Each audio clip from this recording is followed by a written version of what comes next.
बचपन से ही नमन को अचार से डर लगता था। खाना तो दूर की बात थी, वो तो अचार को हाथ तक नहीं लगाता था। अपनी मम्मी पापा के गुजर जाने के बाद वो अपनी दादी के पास ही पला बड़ा था। उसकी दादी काफ़ी सख्त स्वभाव की थी और उसके साथ साथ उसके आस पड़ोस के बच्चे भी उनसे डरते थे।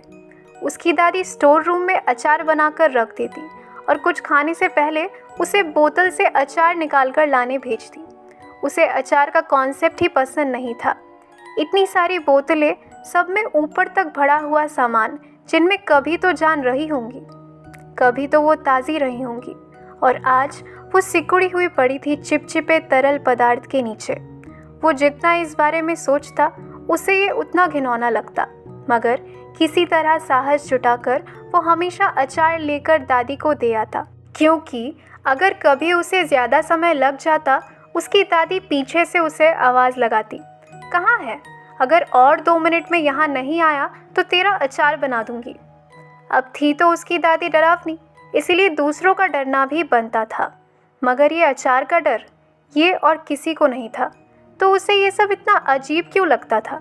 इतना कि वो अपने पतीले पर दादी का पड़ोसा अचार लेने से मना तो नहीं करता था, मगर दादी के जाने के बाद वो उसे वापस जाकर डिब्बों में डाल देता।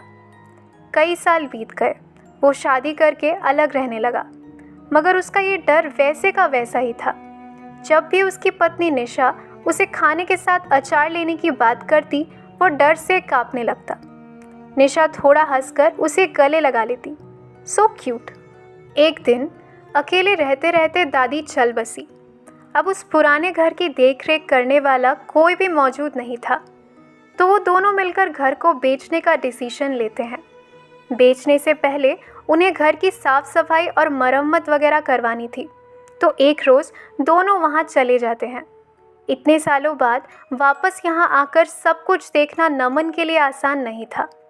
अचार वाले कमरे में तो वो किसी भी हालत में नहीं जाना चाहता था, मगर निशा उसे पकड़कर कमरे में आकर कोने में रखे सारे बोतलों को देखती है। सारी कांच की बोतलें थी, जहाँ चिपचिपे तरल पदार्थ के बीच छोटे छोटे टुकड़ों में बहुत कुछ रखा हुआ था, और अब कांपने और ज़ोर ज़ोर से चीखने की बारी निशा की थी।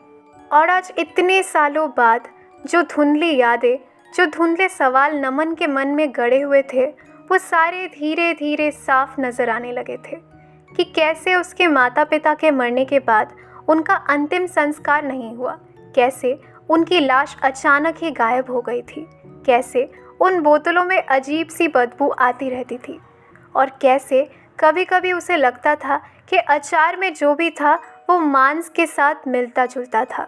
कैसे उसकी दादी उसे कभी कभार गलती से दांत के टुकड़े भी परोस दिया करती थी। उसकी आंखें अचानक निशा पर आके रुकती है। वो ज़ोर ज़ोर से हाफ रही थी। वो उसे दिलासा देते हुए कहता है, सब फेंक देते हैं, यहाँ मत देखो, बंद करो अपनी आंखें, सोचो बस अचार ही है और कुछ नहीं, बस अचार ही है और कुछ नहीं।